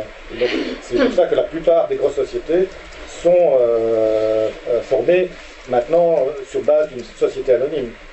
Ce sont l'essentiel des grosses sociétés, c'est comme ça. Donc il y a encore quelques sociétés qui ne sont pas réglementées comme ça. Et donc c'est bien ça, donc ça veut dire que tu essayes, mais tu le fais aussi pour une SPRL, hein, c'est-à-dire que le capitaliste initial met l'argent et tu viens ajouter des capitaux supplémentaires, mais normalement sans prendre le contrôle de l'entreprise qui reste aux mains du capitaliste initial. Donc ça veut dire que au lieu de pouvoir contrôler une entreprise avec 20 mais ne pouvant produire que la capacité de 20, tu contrôles, tu mets 20, tu fais ajouter 80, et tu contrôles avec 20 une société qui peut produire à une capacité de 100. C'est à peu près ça l'idée. Et donc tu peux faire avec une SPRL et avec une société anonyme, là tu multiplies ta capacité d'accumulation. Et la question de la société anonyme, j'ai eu l'occasion il y a quelques années de m'intéresser à ces questions-là. Et c'est amusant de voir que dans les années 50, 1850, il y a des débats au Parlement belge de l'époque, mais il y a des débats semblables dans les autres pays, absolument enflammés sur la question du scandale absolu que constituerait la généralisation des sociétés anonymes. Donc le Parlement, longtemps, va s'opposer au fait que c'est contraire à la morale et au bien de la société qu'on puisse avoir une société anonyme. C'est intéressant de se rappeler ça parce qu'aujourd'hui, rien ne semble plus naturel et plus évident que la totalité de l'activité humaine, aujourd'hui, à peu près, est organisée sur une société anonyme. On n'a pas beaucoup de temps, sinon on va prendre toute la soirée là-dessus, mais un peu de publicité gratuite sur le site econosphère.be, comme ça se prononce, qui est un site créé par Attac et par la CSC-FGTB et avec le soutien actif du CRESEA. J'ai posté un article que j'ai fait là-dessus il y a quelques années, que je trouve assez intéressant, en toute modestie, qui s'appelle « Pour une société séparée », et il y a un chapitre là-dessus, parce que je pense que la question des sociétés anonymes est absolument fondamentale. Mais on ne va peut-être pas rentrer là-dedans, mais la société anonyme est la forme juridique qui permet aux capitalistes l'accumulation sans risquer ses biens propres. Et donc il le met lui à l'abri, comme personne matérielle, physique, réelle et sa famille, des enjeux et des risques de l'accumulation.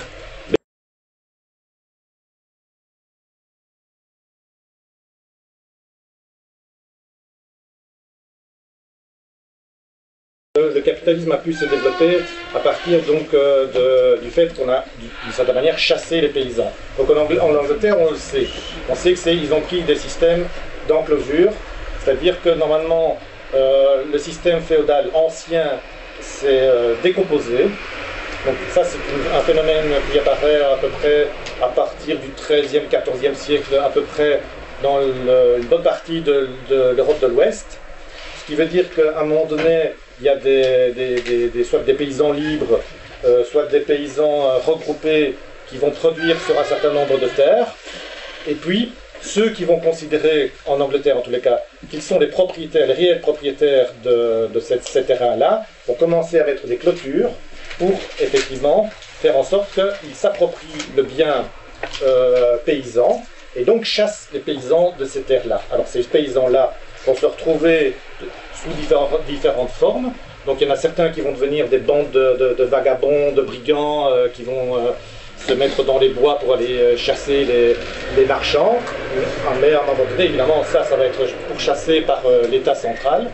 Et à un moment donné, ces gens-là vont se retrouver comme main-d'œuvre disponible pour une industrie qui va naître en Angleterre. Alors, dans cette manière de faire, on voit qu'il y a toujours essentiellement deux mécanismes qui sont à la base de l'expropriation. Il y a d'abord des mécanismes à caractère violent, et politique et militaire. Je peux en donner un autre exemple très, très simple et qui nous concerne puisque c'est l'Union minière au Congo. Donc ils ont vu évidemment assez rapidement qu'il y avait des mines de cuivre au Katanga. Problème, au Katanga, il n'y avait pas assez de main d'œuvre. Donc ils ne savaient pas aller chercher avec la main-d'œuvre locale, et donc simplement en essayant de les attirer chez eux, d'aller travailler dans les mines de cuivre. Qu'est-ce qu'ils ont fait? Ils ont été au Kasaï, et ils ont été manu militari au Kasaï, donc ils ont pris la population qui était là, ils ont arraché de force avec l'armée, les a tirés au Katanga et les a fait produire dans les mines de cuivre. Donc ça c'est une manière tout à fait autoritaire, violente, politique et militaire de chasser d'une certaine manière les paysans pour les faire produire sur place ce qui est nécessaire pour le développement du capitalisme. Comme esclaves ou comme salariés? Comme salariés. Donc ça c'est un mécanisme. Le deuxième mécanisme est un mécanisme économique, c'est-à-dire que de fait, justement, et ça, par exemple, l'ouverture des frontières, c'est très important dans tous les pays du tiers-monde, parce que, évidemment, la capacité d'écouler des marchandises à bas prix et notamment des marchandises agricoles à bas prix, est très importante par le capitalisme, puisqu'ils bénéficient souvent de coûts d'échelle, etc.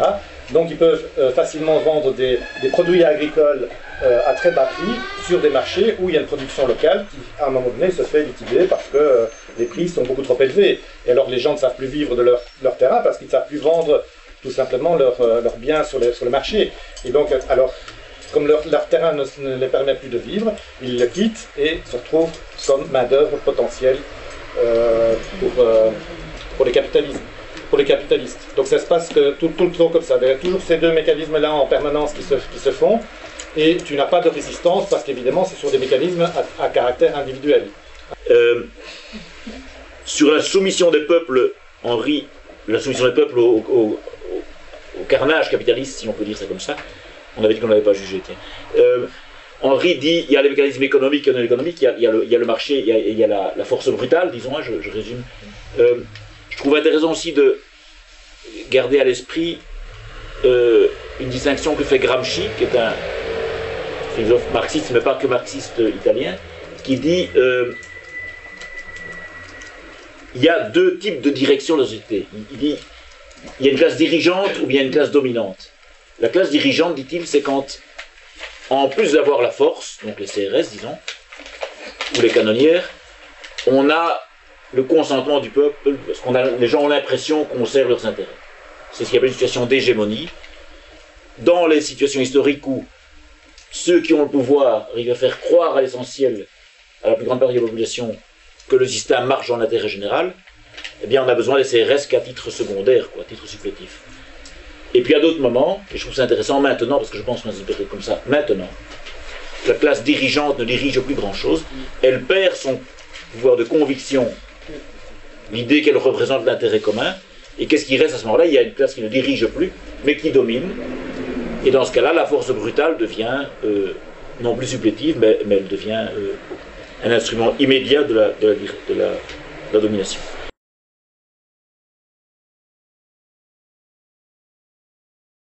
Oui, non, la nature est gratuite. Là, c'est une question de... Donc même si effectivement tu l'épuises, hein, c'est autre chose de dire que tu l'épuises, que tu la salis, que tu la détruis, mais ça reste gratuit. Donc tu peux toujours boire de l'eau de la rivière. Maintenant, le problème, c'est qu'elle est polluée. Donc effectivement, tu ne sais plus la boire parce qu'elle n'est plus consommable pour toi, mais normalement, elle est gratuite. Elle devient payante justement parce que, n'étant plus potable, il te faut un processus de transformation qui donc demande du travail humain pour pouvoir transformer cette eau potable, toute cette eau non potable, en eau potable. Et c'est ce travail humain que tu vas payer. Mais tu ne payes pas la nature. Tu ne payes pas la nature, ça n'a pas de sens. Donc il faut bien comprendre qu'il y a deux choses différentes. Il y a un processus matériel.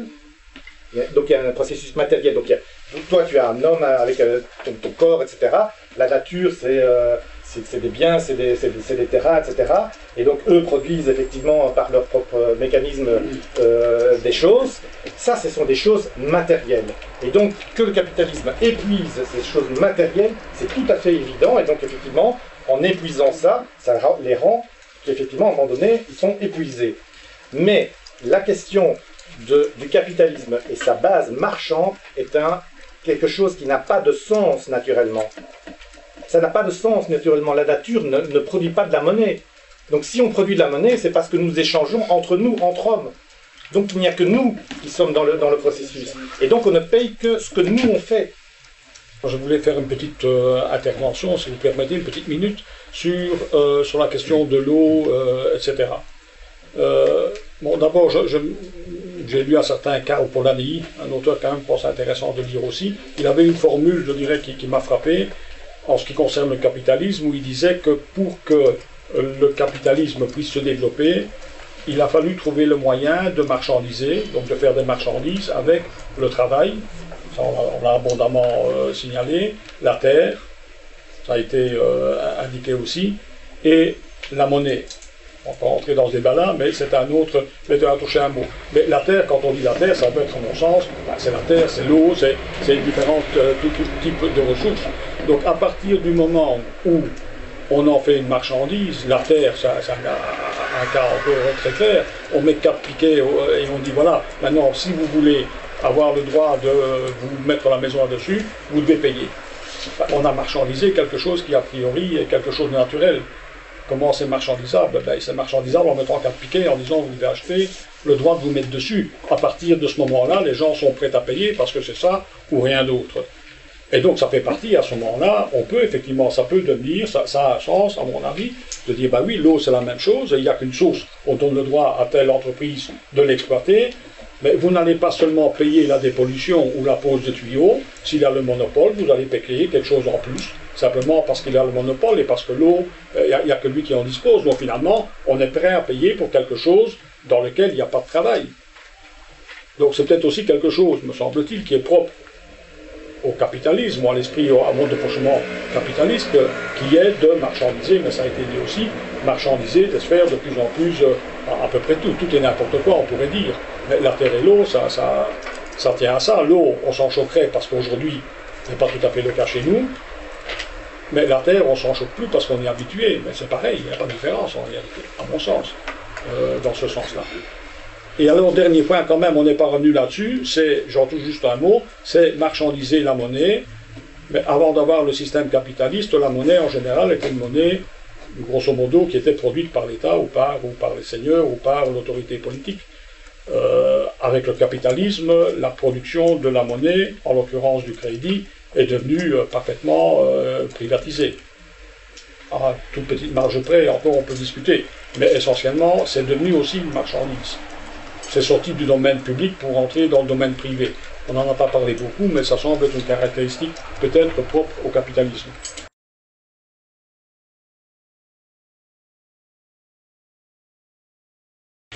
Sur la question des motivations individuelles que tu posais, moi je pense qu'on s'égare si on fait des débats moraux. Je pense qu'on ne comprend pas mieux le capitalisme en se demandant lesquels sont gentils, lesquels sont méchants, etc.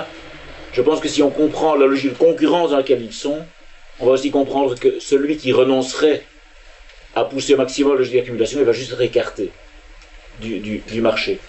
Et donc, c'était intéressant, il y avait des interviews de traders dans une revue économique, et la journaliste demandait, mais quel sens ça a pour vous de gagner des millions d'euros par an? Qu'est-ce qu'on fait avec des millions d'euros par an? Et la réponse était intéressante, c'était de dire, on s'en fout complètement de savoir si on gagne des millions d'euros par an, on ne sait même plus combien on gagne. La chose qui compte, c'est, est-ce qu'on gagne un peu plus que l'autre? Et la logique de concurrence, de dire, si le standard à un moment donné est de dire, en un jour, en un mois, on peut faire autant, est-ce que je peux faire un peu plus? Et donc, je pense qu'on se détache à un moment donné de la notion que nous pouvons avoir comme simple mortel de l'argent a une valeur d'usage, quoi. Mais bon, donc je pense que les discours sur la cupidité, ils sont plutôt démobilisateurs pour moi. Je pense qu'il vaut mieux voir la logique du système que les motivations individuelles de tel ou tel capitaliste.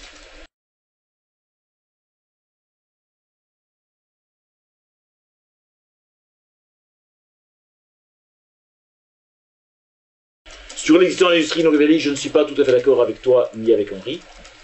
Certainement, l'existence d'une industrie non capitaliste. Certainement que l'URSS et une grande partie des pays du socialisme réellement existants sont devenus en fait des sociétés de capitalisme d'État. Je continue à penser, c'est parce que je suis trop naïf, que rien n'empêcherait de produire de l'acier ou des voitures ou des ordinateurs ou des maisons dans un mode de production industriel non capitaliste. La question est la question de l'investissement. Qui met l'argent et qui, ayant mis l'argent, a le pouvoir? Oui, mais aujourd'hui, voilà. Comment tu répartis Mais aujourd'hui, et alors on va arriver à la question du salaire, mais aujourd'hui, pourquoi est-ce que la richesse est mal distribuée? C'est parce que l'ordre juridique dit que c'est l'Assemblée générale, les actionnaires majoritaires, le conseil d'administration qui peut décider ce qu'on fait avec l'argent. Et donc aussi qui décide les politiques d'investissement, qu'est-ce qu'on va fabriquer, ce qu'on ne va pas fabriquer, tout ça. Je pense que rien n'empêcherait d'accumuler des moyens d'investissement considérables en dehors de l'ordre capitaliste, et donc d'avoir un haut fourneau qui coûte des milliards d'euros.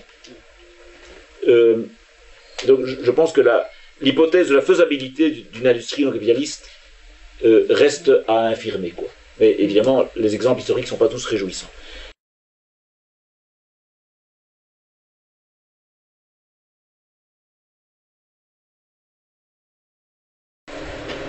tu me contredis avec raison, je pense, quand tu dis est-ce que le salaire et le profit sont en concurrence. Tu dis ça peut être concurrence avec d'autres dimensions, le coût de l'énergie par exemple, je ne sais pas quoi, le coût des intrants. Bien sûr, donc dans la valeur ajoutée, il n'y a pas que du salaire et du profit, ou en tout cas dans le chiffre d'affaires, dans le geste produit, il n'y a pas que du salaire et du profit. Ça n'empêche pas que, au moment où le salaire se négocie, c'est-à-dire quand l'essentiel des actes d'investissement et d'achat et de production ont été réalisés et donc ont été payés, ou en tout cas engagés, à ce moment-là, au moment de la négociation salariale, pour l'essentiel, ce qui se passe, c'est qu'on va partager entre profit et salaire. Et donc effectivement, si les intrants ont été très chers, si par exemple on doit payer les matières premières au tiers-monde à un prix décent, alors l'enveloppe est plus petite, ou le gâteau est plus petit. Mais à un moment donné, en fin de course, si tu veux, ce qui n'est pas payé en salaire deviendra profit, ce qui est payé en salaire ne deviendra pas profit. Et donc là, il y a quand même une question où la négociation collective et la fixation de la hauteur des salaires a une influence déterminante sur le rythme de l'accumulation du capital, même si c'est peut-être trop simple de dire qu'il n'y a que profit et salaire.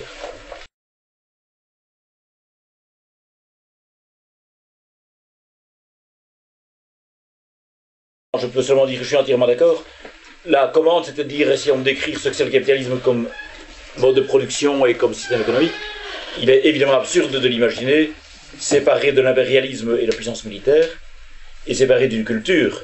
Il y a une formule qui disait McDonald's ne peut pas fonctionner sans McDonnell, le fabricant d'avions militaires. Ça me paraît tout à fait clair. Donc je pense qu'il faut quand même si les différents systèmes sont imbriqués les uns dans les autres, c'est de comprendre un petit peu ce que c'est le capitalisme, parce que c'est aussi un système économique. Mais il n'a pas une existence isolée d'une culture et d'un système de rapport entre les peuples et les États, qui est impérialiste.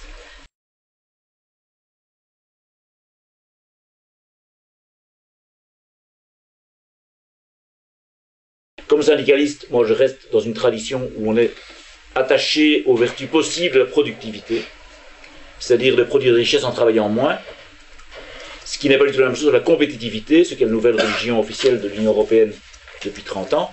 La compétitivité, c'est produire en payant moins. Produire en travaillant moins, je pense que ça peut avoir des charmes. Surtout quand le travail est dangereux, stupide, répétitif, abrutissant. Mais pas à n'importe quel prix.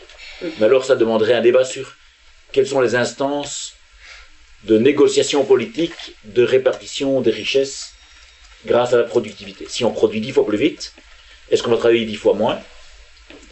Ou est-ce que tout le monde va avoir 10 fois plus de revenus? Ou est-ce que celui qui a acheté les machines va se mettre 10 fois plus dans sa poche à lui? Et donc, sur la productivité et le progrès technique, je pense que c'est un sujet de débat intéressant. Autant je suis adversaire résolu de la compétitivité, autant je pense que les progrès de la productivité, qui ne sont pas seulement techniques, mais qui sont notamment techniques, sont un objet de débat intéressant. Le deuxième point que je voulais développer, qui est aussi un concept marxiste, mais que je n'ai pas développé comme ça parce que je ne voulais pas justement rentrer dans la terminologie, c'est que normalement, effectivement, l'avantage que le capitalisme a apporté, c'est pas simplement un développement de production matérielle. Donc, dans le langage marxiste, on appelle ça le développement des forces productives. Et donc, le problème, c'est de définir qu'est-ce que c'est les forces productives. Donc, en réalité, les forces productives, c'est pas simplement des forces qui produisent plus. Ce sont surtout d'abord des forces qui permettent de produire plus. Et donc, dans la différence, tu as justement tout ce bagage scientifique, technique, organisationnel que le capitalisme a apporté. Et il est immense. Donc là, effectivement, il est immense, parce que la science, effectivement, s'est développée de manière très très forte. Pourquoi? Parce que l'ancien régime, il est basé essentiellement idéologiquement sur une base religieuse, ou en tout cas idéologiquement très forte. De toute façon, jusque Louis XVI, il se considérait comme un roi de droit divin. Hein? Donc quand vous avez un roi de droit divin, il peut être très tolérant sur le développement de certaines techniques et de certaines sciences. Normalement, tu as quand même des freins au développement du développement du raisonnement scientifique qui normalement a besoin justement de se dégager de ces explications à caractère religieux. Normalement, la science peut mieux se développer lorsque tu ne fais pas référence à ça, que tu essayes de développer une rationalité en dehors de ça. Et donc le capitalisme, au départ, Je ne dis pas qu'à l'arrivée c'est comme ça, parce qu'effectivement on sait qu'il y a beaucoup d'idéologies aussi au niveau du capitalisme, mais non, il permet plus ou moins ça. Le développement des corporations marchandes avait besoin de toute une série de techniques qui ont été développées, comme par exemple la comptabilité, qui étaient des choses qui étaient purement techniques, il n'avait pas de lien religieux, etc.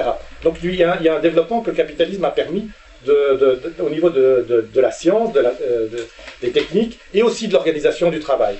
Parce que le travail, fondamentalement, ancien... Oui, d'accord, mais je finis. Hein. Donc, le travail ancien est un travail où, grosso modo, c'est un espèce d'artisan, fait tout. Il fait toute la production de la marchandise. Et donc, évidemment, c'est pas d'une rationalité et pas d'une efficacité extrême. Donc, c'est le capitalisme qui va commencer à décomposer les différentes tâches. Alors, évidemment, ça va rendre le travail complètement aliénant. Ça, c'est vrai. Mais en termes d'efficacité, effectivement, c'est quoi? C'est beaucoup plus efficace. Hein, donc, c'était même pas Marx qui avait constaté ça, c'était Proudhon. C'était l'argument de Proudhon qui disait qu'effectivement, le développement de 100 ouvriers qui permet de travailler sur un seul objet a permis un développement de la croissance économique beaucoup plus fort que s'il y avait éventuellement 100 ouvriers qui faisaient chacun la même pièce.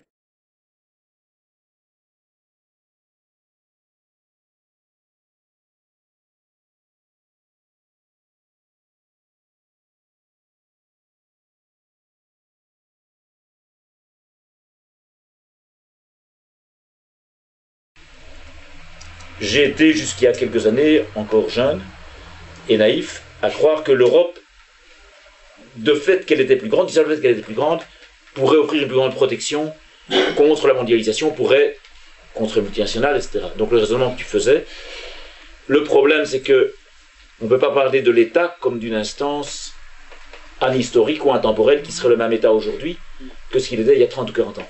Dans les années 80, la révolution néolibérale imposée par Thatcher, Reagan, et puis qui a été reprise dans tous les pays industrialisés, fait que l'État s'est transformé d'un État social. Alors, le mois prochain, on fait l'autopsie ou l'inventaire de la social-démocratie, on verra, je ne vais pas le faire aujourd'hui. Mais enfin, il y avait un État social. Et l'État néolibéral, qui est l'État comme il fonctionne aujourd'hui, un État qui est au service du marché. Et le problème de l'Union européenne, c'est que, effectivement, vu abstraitement, c'est un marché d'une dimension telle que s'il y avait un État européen orienté vers la protection de son peuple, de ses peuples, il a la dimension largement la dimension de protéger l'Europe contre tout ce qu'on veut. Mais l'Union européenne, dans ses traités, dans ses fonctions, dans ses institutions et dans ses gouvernements, construit un État néolibéral qui est au service du marché, au service de la compétitivité. Et donc le problème que te pose la pétition est insoluble. Les États est insoluble dans l'état actuel des choses. Les États isolés ne sont pas en mesure de protéger leurs agriculteurs ou leurs consommateurs citoyens contre la mondialisation. L'Union européenne ne le fera pas parce que ce n'est pas son projet. Elle est là pour servir la compétitivité et l'accumulation. Mais là, c'est pour la soirée sur l'Europe. Sur la question de l'État, je pense que,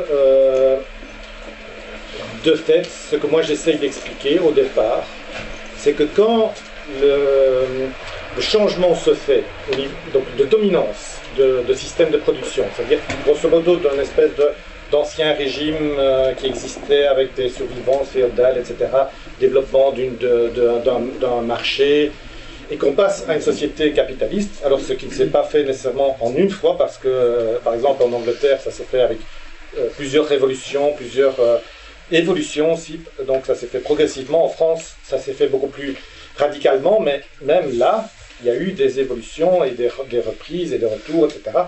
Donc ça ne s'est pas fait chaque fois en une fois, mais donc, à un moment donné, la classe qui devient la classe dominante essaye de structurer l'État un petit peu en fonction de ce qu'il en a besoin. Et donc c'est logique à ce moment-là que cet État va effectivement gérer la main-d'œuvre comme les capitalistes voudraient qu'elle soit gérée. Et donc il est juste parti parce que... Mais il a cité la loi Le Chapelier. La loi Le Chapelier, c'était donc ça a d'abord été une loi pour détruire les corporations, donc ça c'était positif, mais ça a été utilisé parce qu'en plus, comme la Belgique s'est fait intégrer à la France, donc on a reçu la loi Le Chapelier comme étant aussi une loi qui s'appliquait en Belgique, et ça a continué. Mais donc c'est une loi où normalement les travailleurs avaient ce qu'on appelle un livret ouvrier, et sur ce livret, les capitalistes pouvaient noter ce qu'ils voulaient. Donc si le travailleur devait changer d'emploi, bien il devait présenter son livret à son nouvel employeur, qui pouvait regarder ce que l'ancien employeur avait mis sur ce livret. Donc c'était vraiment un système de contrôle de la main-d'œuvre qui était extrêmement presque féroce. Et donc à un moment donné, heureusement, on l'a supprimé. Mais donc ça veut dire que c'est ces choses-là qu'ils font. Donc ils créent un marché national. Pourquoi est-ce qu'ils créent un marché national? Parce que c'est dans l'intérêt des entreprises de pouvoir effectivement vendre, non pas simplement dans la petite localité à côté ou là, éventuellement la grande ville qui n'est pas trop loin, mais qu'ils puissent vendre sur l'ensemble du territoire. Donc qu'est-ce que l'État va immédiatement promouvoir? D'abord ce sont les canaux, et ensuite quand ça va être créé, ce sont les chemins de fer. La Belgique, d'ailleurs, va être très symptomatique de ce point de vue-là. Les premières lignes de chemin de fer en Belgique, ce sont des lignes de chemin de fer publiques. Donc la première chose qu'ils font, c'est qu'ils mettent la ligne de chemin de fer entre, je pense, Anvers et Mons, et entre Gand et Liège. C'est-à-dire qu'ils font la croix, et la croix, d'ailleurs, ne passe pas par Bruxelles, au centre, mais passe par Malines, qui était, à ce moment-là, l'évêché, qui est toujours, d'ailleurs, l'évêché... Donc c'est pour montrer qu'en réalité, l'État il est créé pour ça. Alors effectivement, parce que les travailleurs, à un moment donné, s'organisent, se mettent en organisation syndicale, éventuellement en parti politique, etc., ils commencent à avoir du poids et commencent à faire des revendications, ils pèsent également sur cet État pour dire qu'effectivement, on ne peut plus faire comme ça, et si on fait comme ça, c'est grève générale, mais si c'est grève générale, c'est embêtant pour les capitalistes parce qu'on ne produit pas, hein, donc l'accumulation n'est plus faite. Donc à un moment donné, il faut un petit peu négocier et voir ce qui est possible. Donc à un moment donné, l'État va reprendre de fait la situation des rapports de force qui se cristallisent à un moment donné. Et donc il va introduire toute une série d'aménagements, et donc de cette manière-là, il devient un État un petit peu protecteur. Mais normalement, fondamentalement, je pense que les États sont fondamentalement d'abord des États qui servent les intérêts de la classe dirigeante, donc des capitalistes. Quand on voit par exemple les missions de commerce extérieur qui sont toujours très symptomatiques, qu'est-ce que le ministre des Affaires étrangères ou bien le ministre du Commerce, mais je pense que, ou bien effectivement la royauté qui est effectivement très active sur ce plan-là, elle va dans des pays pour effectivement convaincre ces pays-là d'acheter du matériel belge, et souvent dans leur bagage ils amènent un certain nombre de capitalistes, parfois d'ailleurs même pas simplement nationaux. Gérard Mestralet par exemple, le président de Suez, accompagne régulièrement ce genre de mission à l'étranger. Donc c'est ça à quoi il sert d'abord, mais en même temps il sert, comme je dis, de la cristallisation de rapports de force, et donc à un moment donné le fait que tu dis voilà, maintenant nous en tant que force ouvrière ou salariée ou travailleuse, eh bien, nous voulons absolument avoir ça.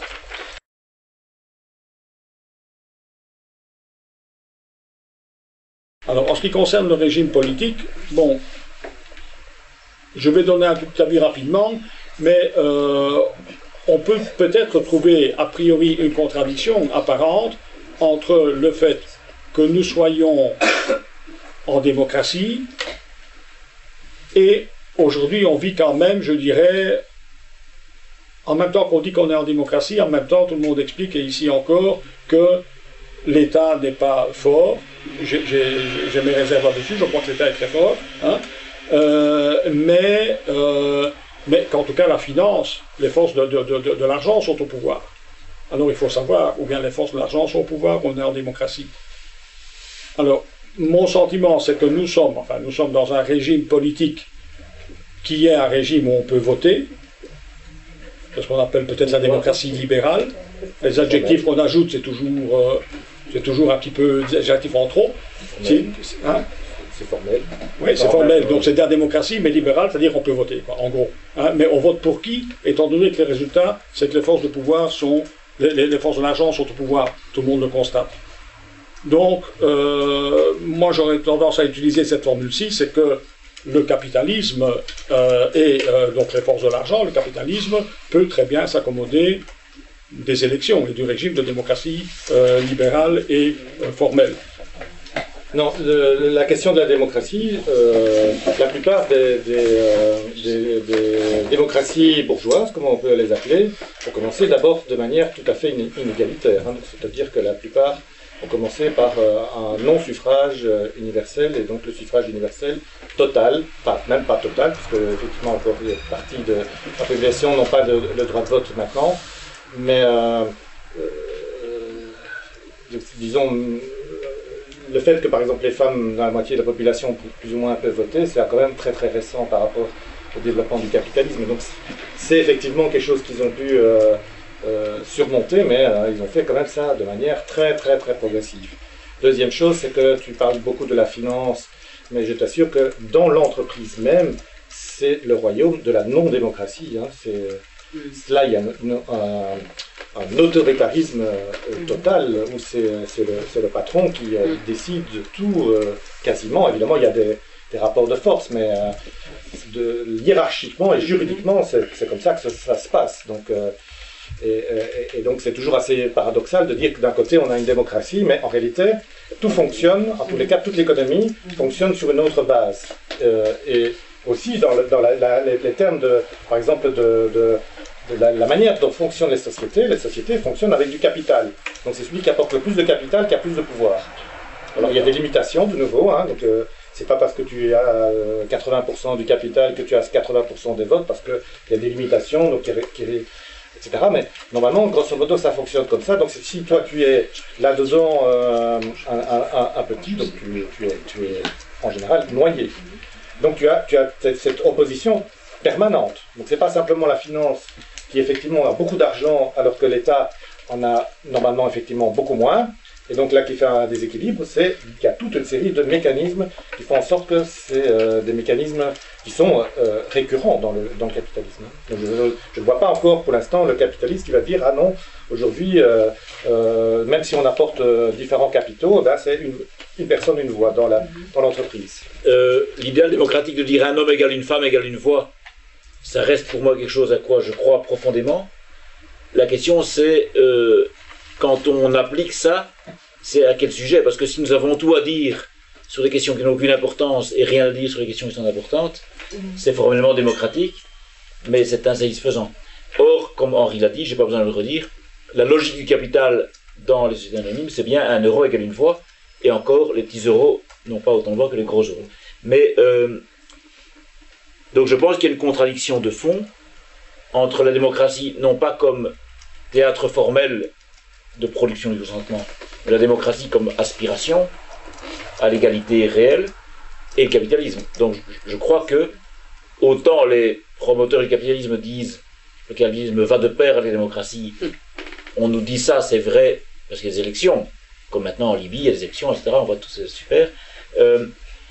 Mais autant si on prend la démocratie au sérieux, comme une capacité d'avoir du pouvoir sur sa vie, sur ce qui est déterminant dans sa vie.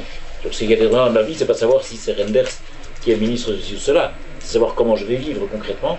Alors là, il y a, je crois, une contradiction entre, non pas l'existence des marchés, on l'a dit au début, mais entre l'emprise du capitalisme sur la quasi-totalité de l'existence humaine et une démocratie réelle.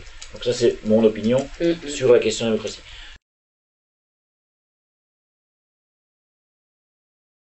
Est-ce qu'il y a besoin de capital pour financer l'activité? Donc là, moi je redis ce que j'ai dit il y a une demi-heure. Je suis absolument persuadé que non. Il y a des gens beaucoup plus malins et plus informés que moi qui posent la question, par exemple, de dire ce qu'on a pu faire en mutualisant une partie du salaire pour produire de la sécurité sociale, est-ce qu'on ne pourrait pas le faire en mutualisant des richesses pour produire des capacités d'investissement? Parce que c'est vrai que si je dois investir tout seul, je ne vais jamais avoir un haut fourneau. Ou ce sera un très très très petit haut fourneau. Mais il existe des capacités politiques de mutualiser des forces d'investissement en dehors du capital. Mais évidemment, il y a l'opposition, ça ne correspond pas aux intérêts, de même que le non-marchand ou les services publics ne correspondent pas aux intérêts de ceux qui souhaitent pouvoir utiliser leur puissance financière pour faire du profit. De même, les coopératives ne correspondent pas aux intérêts des capitalistes. Ça ne veut pas dire qu'elles ne sont pas possibles. Donc pour moi, la question du financement de l'activité, de l'investissement, est une question fondamentale dans la transformation du capitalisme. Je propose, il est 10h05, je propose d'en rester là parce que sinon, je pense qu'on est plus sérieux dans nos promesses. On est déjà